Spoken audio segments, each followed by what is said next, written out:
Game Show. Hallo! Nach die kleine Gruppe, machen doch mal ein bisschen Lärm!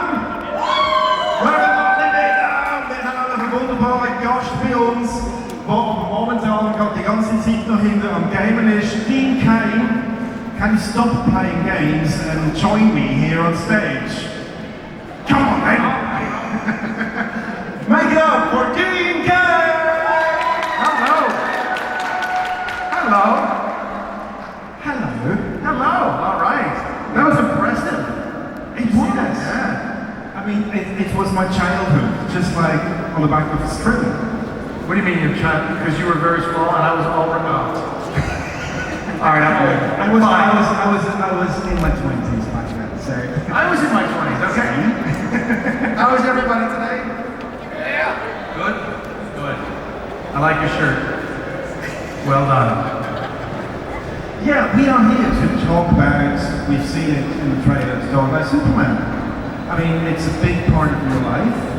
I think it still is, because as I did my research, yes, I did something. I saw that you went back to Metropolis time and time after your stint on Clark and Lois. So, how does it feel for you to still be like the embodiment of Superman? Still, after like a few years, just take it fine. 30 years, it's terrible. It's amazing. So I'm a fan of the genre, I'm a fan of Superman, I'm a fan of comic books. I enjoy the character, so I love being a part of Superman, whether it's Smallville, or Supergirl, or Lois and Clark. I enjoy the films as well. I even like the Marvel films. You can say that, we're all friends, we're all friends. It's great, so I really enjoy it. So being able to be a part of it still is amazing. Some actors, if they play a role, and they're known for that role, they don't want to be called Superman or this. I embrace it. It was a big part of my life. It's a wonderful start to my career, and when I'm walking down the street and someone goes, "Hey, there goes Superman," it's not such a bad thing to hear. It's not. Because if you would have been Batman, people wouldn't see you all the time. No, and they probably wouldn't like me because nobody likes Batman.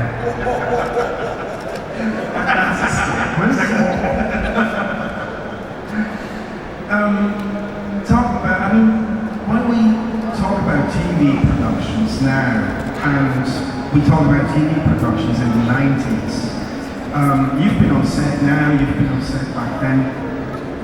What has changed? What is like the main difference? Not that much has changed, to be honest. When we were shooting Lois and Clark, we would film, 18 hours. They still do that on Supergirl. They're there all day long, they're going all day long. The effects are better. I know, the effects are better. Costumes are better. Like on Supergirl, I look at her costume. It's really nice. Mine was just tights. Hers is kind of rubbery feel to it. The cape is really cool. And she hides her phone in her boots. Things like that. But it's a really nice costume.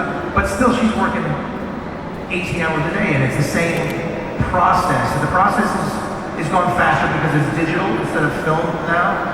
A lot of people shot on film. Yeah, so the process is a little bit faster, but it seems to take the same amount of time. So not that much has changed, really. Just better effects and better costumes and digital. Talking about effects, how was it in the 90s to be like a big part of Superman's flying it. You've been on set with Supergirl, so just from a technical point of view, how does it work now and how did it work back then? How did you fly? They would hang me from wires and then I would fly. Now they digitize everything, so she doesn't even have to do anything. Half the time we're flying is nothing. It's digitized and it's made up and then she lands. And that's it. We did a little bit of that. We would call it a blur, things like that. But if you look back at some of the stuff in the 90s and you look at some of the flying, it's kind of clear that I'm hanging there on wires. That's no fun. But we had things where she had to hang on wires. I shot some things where she was on wires and I just looked at her and I was like, I know how it feels. and then you're stuck up there. You're not getting down for a long time. But you know, so it really, it hasn't changed that much. I mean, but they've just gotten so much better. They've gotten so much better at what they do, and they have to do much less action. You look at some of the films, like I remember when I was watching Spider-Man, one of the early Tobey Maguire Spider-Mans, and it was all animated. Like, and he flew in here, jumped up in here, got here, stopped. It was all animated. I thought that's the easiest job in the world. Then he just takes off his mask and it's over. So they do a lot more of that now, which is great. But at the end of the day, I don't care how many effects you have or how much things you do, it all comes down to the story between people. And when I think back of the story of Lois and Clark, I mean, it was produced in a way like a rom-com. And some people were taken a bit back from to that in the beginning, and then you won them over with your description of Superman and how you played him. But how was that for you? Was there a lot of backlash, like from being a rom-com and not just like an action adventure, which it was obviously? Well, when we started, so now every other show is a superhero show. On television, there are 30 superhero shows, but then when we did that back then, there was none. So the idea that we were going to do Superman on television was scary. Everyone was like, that's not going to, you know, you're really going to play Superman on television? It's going to be terrible. But then when I read the script and I saw that it was really a relationship show between Lois and Clark, it made a lot of sense. It was more like a show like Moonlighting. Maybe you remember that. I don't think anybody else here remembers that show. Who remembers Moonlight? Anybody? All right. Hey, how are you? All right. I know her. That's funny. A show like that, that's really what the show was. It was a relationship show that happened to be, have a superhero and Superman and that whole dynamic, and it was great. And that's what made it work. That's why we called it Lois and Clark, and it really, that was a new take, and to me, I still think it's the best take because I just love the characters, and that's really what it comes down to. The current Superman films, Superman versus Batman, things like that, it's very dark, kind of Batman's world. It's not my favorite take. I think he does a great job playing Superman, but that version is not my favorite. Christopher Reeve is my favorite version of Superman. Apart from you, obviously. I like Clark Kent. I like playing Clark Kent so much. But I grew up with Christopher Reeve as Superman. So when I played Superman, I would be playing Christopher Reeve, if you will. Because that's, and Lois and Clark was the real guy, and Superman was the alter ego that he put on to do his good deeds. Very different than other versions. I like that version.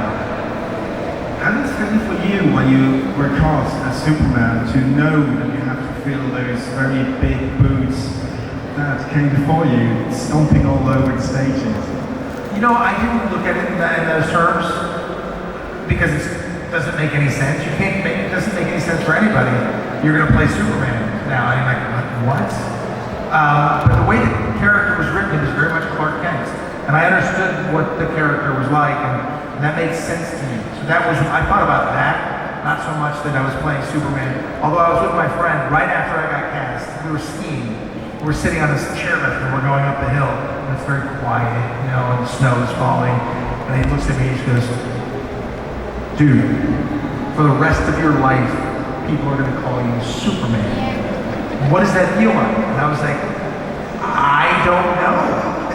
And now it's become second nature. It's kind of terrifying that I hear it all the time. But anytime I do a lot of athletic things, the hard part now is anytime I'm doing something athletic, it becomes somebody versus Superman. So if it's skiing or playing tennis or anything, it's like, I just killed Superman. I crushed Superman. Stop it. But it's all in good fun. And I'm happy to be called that. That's fine.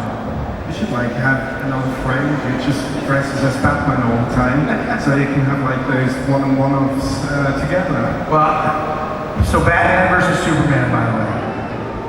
That film should have been 25 seconds long. Batman should have called Martha. Superman. Sorry, that's it. That's how it should have been. sheets. That's his thing. I mean, Superman is the quintessential Boy Scout anyway. So from that role and that character, what did you take along for the ride of your whole life after the show was finished? Like, what has changed for you, except just being Superman now? What do you bring from Clark? Well, when you play a character like that, again, a lot of actors want to distance themselves from having played that character. Since Lois and Clark, I've done over 150 movies. So I've done so much work. But I've also, the biggest thing that I've done since then is be a father. So I have a 19-year-old son, and I raised him myself. And so I wouldn't do a television show, I wouldn't do a series, because I want to be a father. So I would do movies, small movies and things, but I always made sure I was a father first. And that may be the biggest thing I took away from it, just being a parent. Thank you. So, you know, that's the kind of parent I think Superman would have been.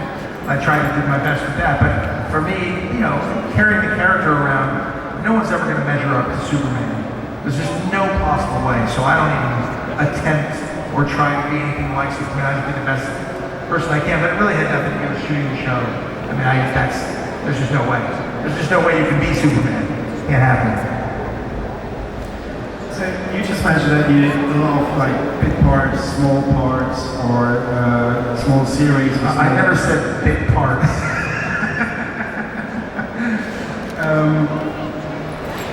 How do you choose the roles that you play?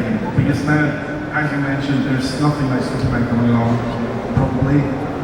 I would wish for you to have another big role like that. But how do you choose the project that you I wouldn't want another big role like that. Right? I haven't for the last 20 years. Because you're gone. It looks like a lot of fun. It seems like fun, but to do a show like Melissa Benoist, she doesn't do anything except for go to work and act all day long. Every day. That's it. And then try to rest a little bit on the weekend and go right back to it. It never stops. So I purposely have not done a series. I've done series, but I'll only do it if it's an ensemble. There's groups, because life is important. It's so important. So for me, being a father was first, the career was second, and I wouldn't do any movie that shot for more than 3 weeks. I would not star in any series. Wouldn't star in it. I'd be in an ensemble. Now I can do anything, because my son started college. My son started college 2 months ago. So I would consider doing something like that, but your life disappears. My son, by the way, is studying gaming. He's studying video game design. So he just in college, and he joined an esports team, and they play Fortnite, and they play League of Legends. But the creators of Fortnite, Epic Games, is about an hour from his school. So they work with them, and they have to pitch games to them. So hopefully he'll make a lot of money, and I'll just retire.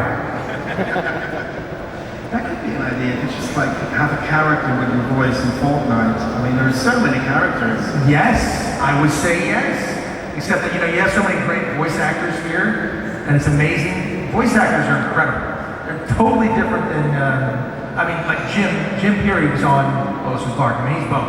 He can do anything. But some people are just voice actors, some people are just live action actors.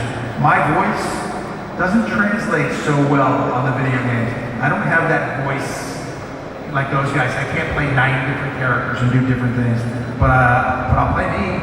I'll be any character they want me to be. I do the best I can. But that voice acting is it's amazing what they can do.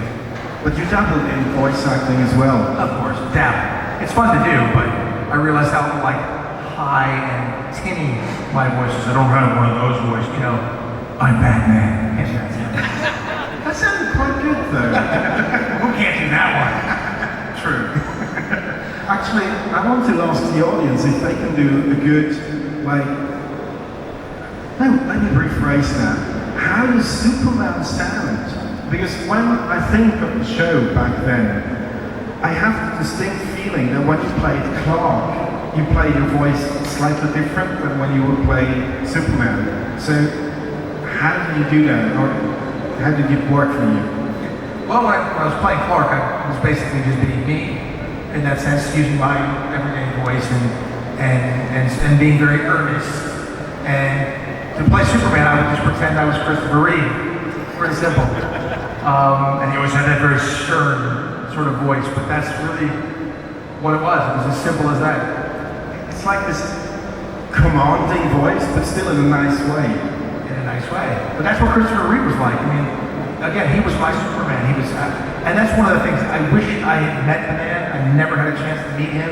I thought he was incredible, and he really made the character for me. And obviously, he had this accident while we were shooting Lois and Clark, and everyone kept asking me about it. And I was like, I haven't even met him. I am not qualified to speak on this at all.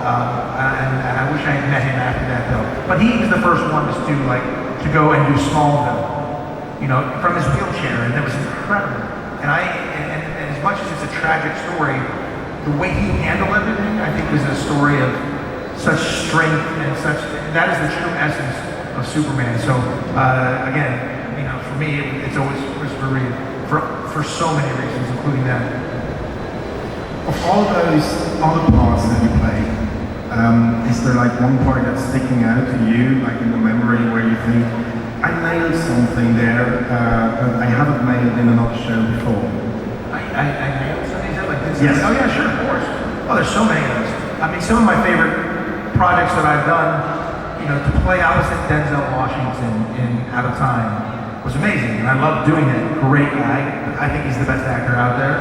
And so to be opposite, he had just won Best Actor, and then we did that film. It was amazing to work with him and see how good he was and watch how he worked. And I tried to shut my mouth and learn as much as possible.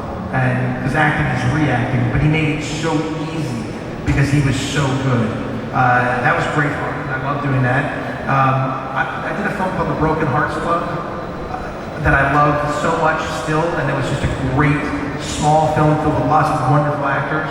And it's a beautiful, beautiful film, and I love that one. It's one of my two favorites. Those two are two of my favorites. I also did a Western.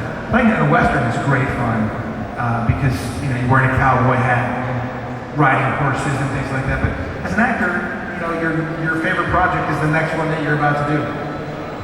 Or being a father. Being a father for me, far and away is better than anything that I've done. How was it for your son to be raised by Superman? Was it like, I mean, I think it could be a bit fun going to school to know that your dad is Superman. Yeah, you know, he never really watched the show. He saw a couple episodes of the show, and it's because it wasn't streaming. And that's the only way his mind would think. How come I can't stream it? If I had to take a DVD and put it in a DVD player, no way.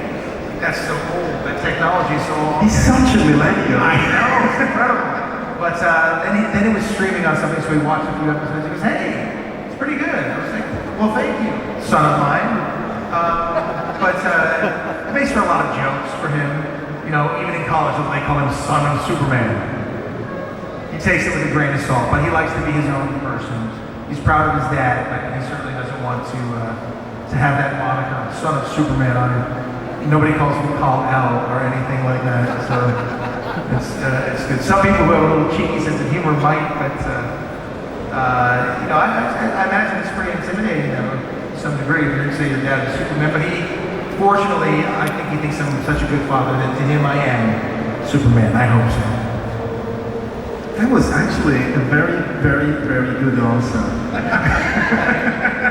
I think you need a round of applause for this answer.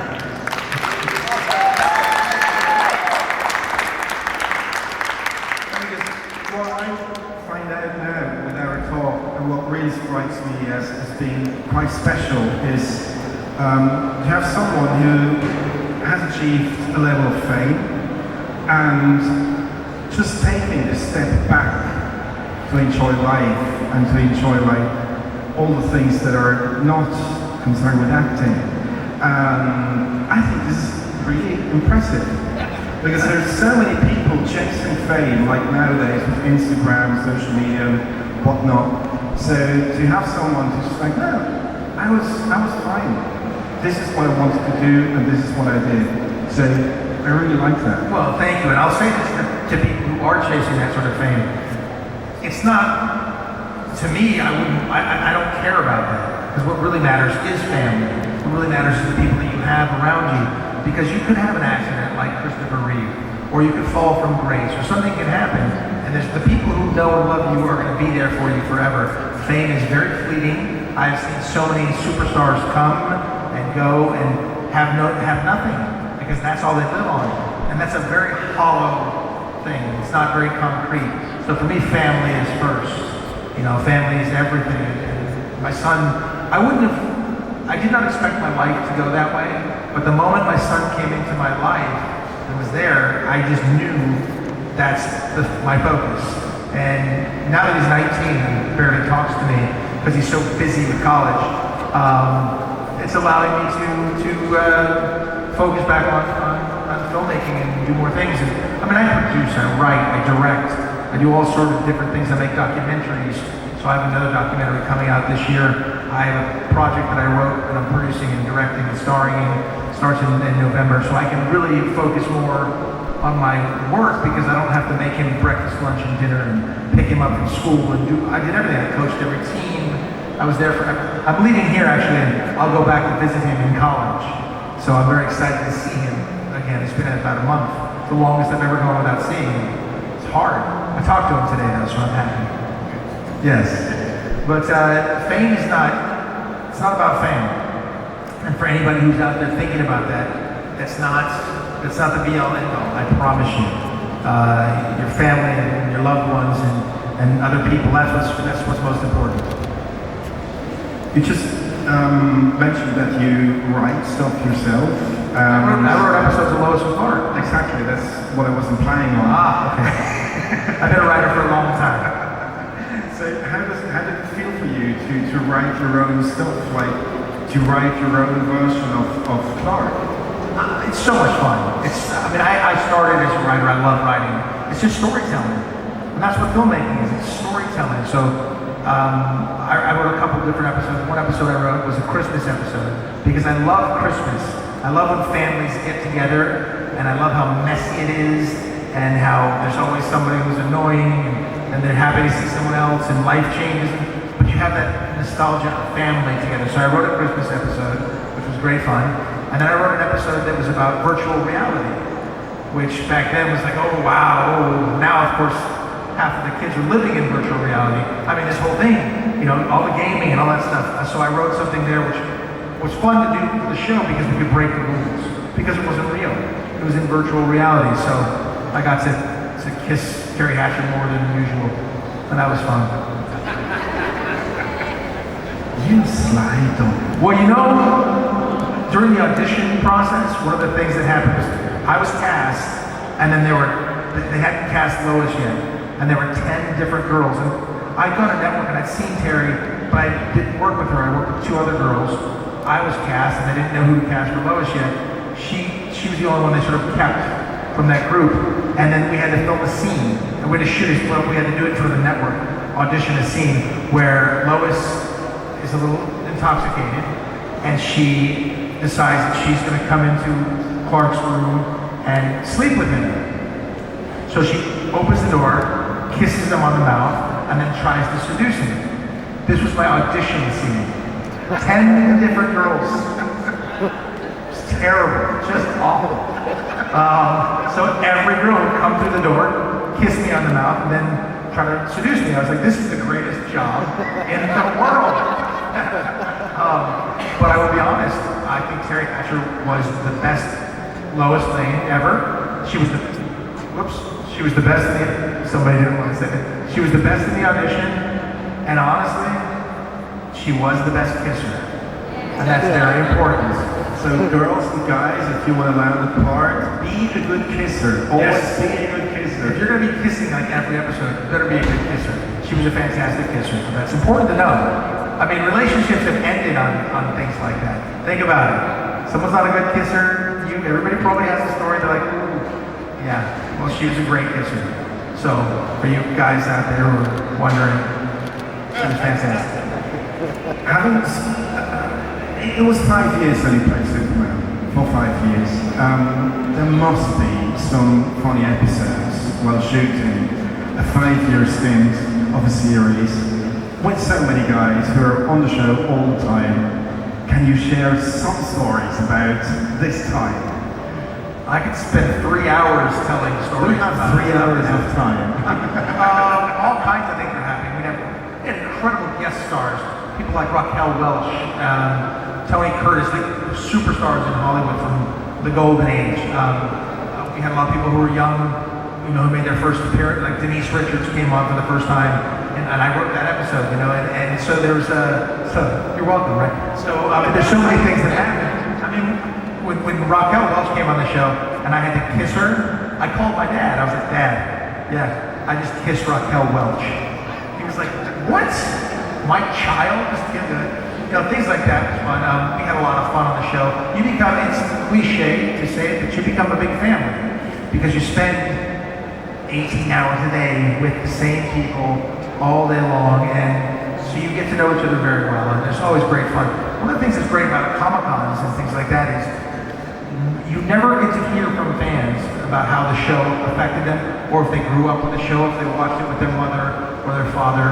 You never heard that. We never heard that when we were filming because all we did was film. Darkened stage like this, all we did, our whole lives were there, and never had any feedback.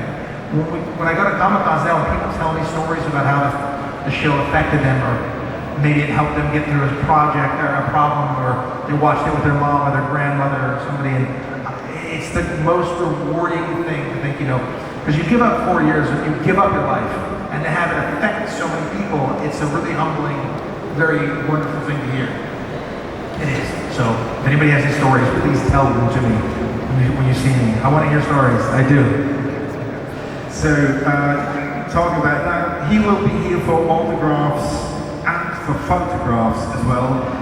Just behind this wall over there, so people who want to experience the whole package of Dean Cain. Whoa, behind the counter. No, I think you can handle it. I'm all right. Definitely. When you were on set, you talked about the family aspect of the set, the people that you see all the time, all day long. How did you deal with tension? Oh, I see where you're going. Like any family, there is tension. Things happen, and you get tired, and people get irritable, and things happen. You have to solve the problems. You have to deal with it. You have to solve it, and you have to be professional. So even if you're mad at, say, your co-star, and now you're supposed to be in love with her and kissing her, you better figure it out. And sometimes that helps make the tension. You just never know. The idea of finding chemistry on set. If I knew how to find, you'll find married couples who, when they film a show together, have no chemistry on screen. That's terrible. Or else you'll find people who you didn't think would match up well, but when you see them on screen together, there's a spark. There's something that happens. Sometimes that's because there's real tension. Sometimes it's because they just happen to be that way. You never happen to know. But when you have tension, you gotta be adults. You're all there for the same reason. You hear some famous stories about people having huge issues and not talking to each other, and that stuff does happen sometimes in some shows. And you better be professional and get over it, because word travels within Hollywood, and then you don't work anymore. That's what happens. So you got to stay professional. What was your happiest memory about the show? I think my happiest memory is sort of a general memory. I mean, there was times where I'd be on set, especially in the Daily Planet, doing things, and it really just felt like home. It felt very comfortable because you knew all the people, you knew all the faces. We're all there for the same reason. And sometimes it just moved so well, and everything just sort of flowed real well. And you could tell that it was a magical feeling. I would have enjoyed watching it. It was really fun to be in there doing it. So those are the moments that I think about and remember, because that's the magic of making film. And sometimes you hit that, and it's nice. So I look back at that, and that's the way I like to remember it. Do you watch the current episodes of Supergirl as well, or did you just play in those episodes that you were in? So you spent some time on set with her. We talked about how it felt back in the days, and how it's pretty similar. But from the feeling and from the storytelling point of view, as a writer as well, Do you have the feeling that the story writing itself changed in the last few years? Oh yeah, that's a good question. I mean, I haven't watched, so I haven't done the show, the last Supergirl I have not been on in 2 seasons. But I'm aware, even then when I was on it, for me, Melissa is a superstar. I think she's fantastic. And but in Supergirl it's kind of diluted because there are so many aliens and heroes and things and stuff. There's so much going on. I think it gets muddled. I would like to see more of her and her relationships and the things, more like a Lois and Clark sort of a feel to it. I really like that. There's so much going on now, and there is fitting so many different things, and whether it's socially justice, this, that, the other. I think it's gotten muddled, and I've heard a lot of people don't love the last couple of seasons. I honestly haven't seen it. But there's a different showrunner, things have happened. So Andrew Kreisberg, who was the original showrunner, is a big-time nerd, a big-time comic book geek. He's the one who was bringing in myself and Linda Carter and Terry Hatcher and people to come and be on the show. That was a lot of fun. It was a big nod, big homage to actors we've played before. I've heard it's changed, I haven't seen it, but as a writer, if I were doing that show, I would focus on Melissa's character, on Supergirl, and her relationships with, I didn't know where her relationship is now. If she's still with Mon-El or not with him, I don't even know. I mean, in real life they are. Chris and her are, and that happens if you're with somebody every day. And I try to explain to them that 18 hours a day is a big thing for your life. It's your whole life. And it's hard to understand that sitting at home watching it on television, but that's your whole life. So, yeah, I would be focusing more on Supergirl. She to me is what makes this show magic. I think Kyler Lee does a great job. Everyone's good at David Harewood's fantastic. But the focus should be Supergirl, in my opinion. I don't know how you guys feel about that, but that's how I feel. You told before that you were a big superhero comic book guy as well. I liked Superman, but I wasn't a big comic book guy. No.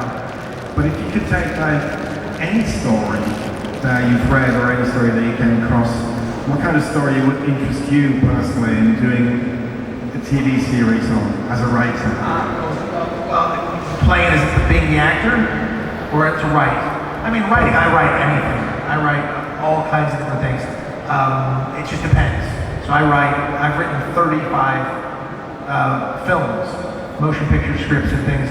I mean, the thing I'm directing and starring in later this year is like a Mighty Ducks. It's a family thing, and it's fun, and it's light and sweet, and it's romance. That's fun. I looked at, what did I love? The first Captain America. I loved that. That was amazing. The first Deadpool, I thought was amazing. But it could be anything. I like the action adventure. I like the romance, but I like it to have a sense of humor. And so things like that I love working on, being a part of writing. But I also, because I was a history major in college, I love historical real projects at the same time. So as a writer, you can do anything. As an actor, you can do anything. It's a great way to make a living. And it's fun because you can be this for a little while, and then you can go back to your real life. A lot of the best actors that I know, and this does not include Denzel Washington, there's so many problems in their head that they become a character, and that's an escape from their real life. I don't need to escape from my real life. I really like my real life. So I play the characters and I go and become them, but it's not an escape. It's just more fun, and let me be this guy for a while and enjoy it, embrace it. Whether it's a good guy or a bad guy, it doesn't matter. But if you would have to escape, just like for 5 minutes into another persona into a new being, what kind of person would that be, or who would that be? Hard to say because every time I play a character, that's the guy I am. That's who you become. I don't know. I mean, westerns are really fun to do. Bad guys are really fun to play. Bad guys are fun to play because you do one thing, and anything you do to like achieve that goal is okay. Whether it's run over somebody with a car or let them fall off a cliff, or you can enjoy that. And it's fun to be able to just be very focused. So bad guys are fun to play. Good guys are harder to play.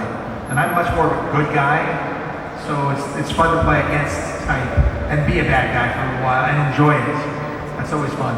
What's your best bad guy that you played? The one that you like the most? Wow. Well, it was kind of an anti-hero guy that I played in Vendetta. It's the film Vendetta with Big Show. You familiar with the WWE wrestler Big Show?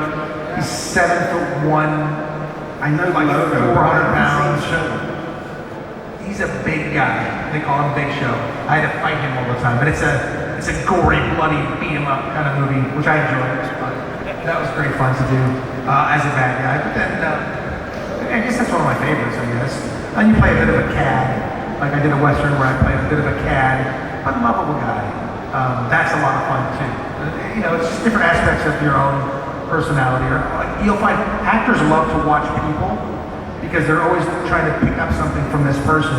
How they walk, how they smile, how they say hello to somebody, their mannerisms, if they're nervous or they're very relaxed, or if they cross their legs or whatever it is. Actors love to watch people, but when you become a famous actor, people are watching you, so it's hard for those guys to watch people. So, I don't know, it's a weird profession. But it's make-believe, it's fun. And the great part about storytelling is that you can change people's opinions. You can open their eyes to something. You can tell a story that will make them laugh or cry or help them get through their own problems. So it's a wonderful way to make a living if you can do it. And I've been very blessed to be able to do that for a long time so far.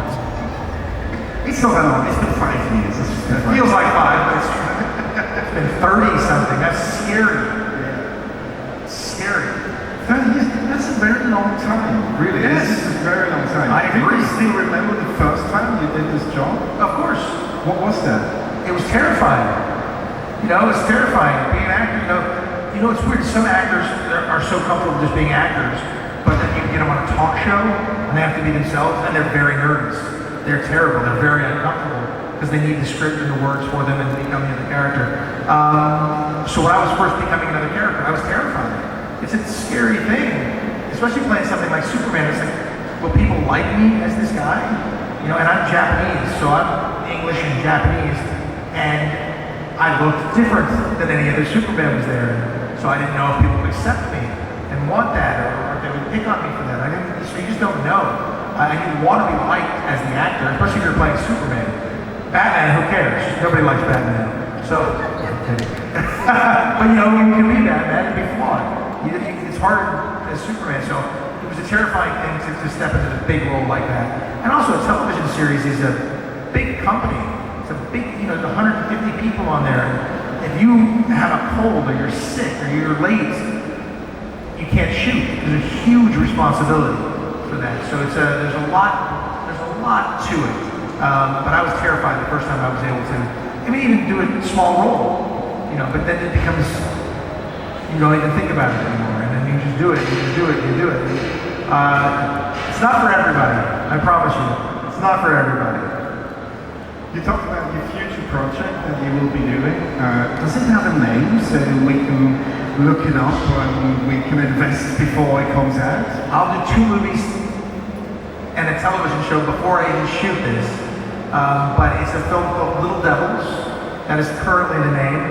The hard part about it is, like, that's the name because that's the name I wrote, and once the distributor gets it, they're going to change it to something else. You know, Big Elephants. And you're like, wait, that's not like. But that's what happens. So right now it's called Little Devils, and it's a bit like Mighty Ducks. And it's a fun, lovely, bit of a romantic comedy, but it's really about the kids, and it's a lot of fun. I'm actually really looking forward to doing this because it's the first time I will have written, produced, directed, and starred in something. It's just kind of a bit of my baby, but it'll be fun to watch. So it's called Little Devils. It's about children. So is your son in there as well? Really?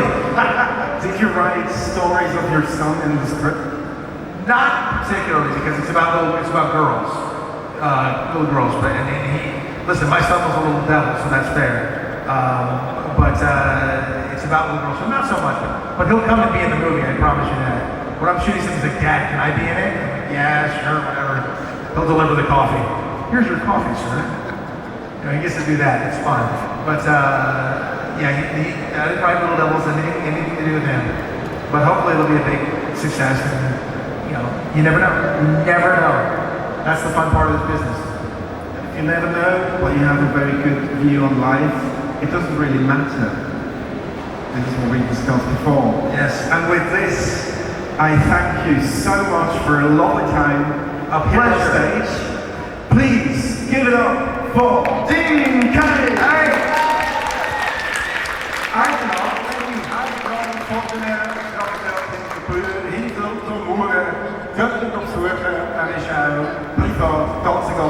Ganze nette Herr und ich freue mich sehr, dass es da ist für die nächste Zeit. Ja.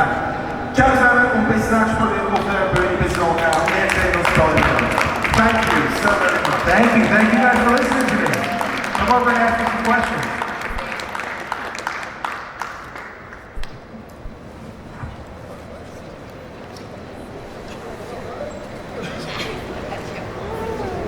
Also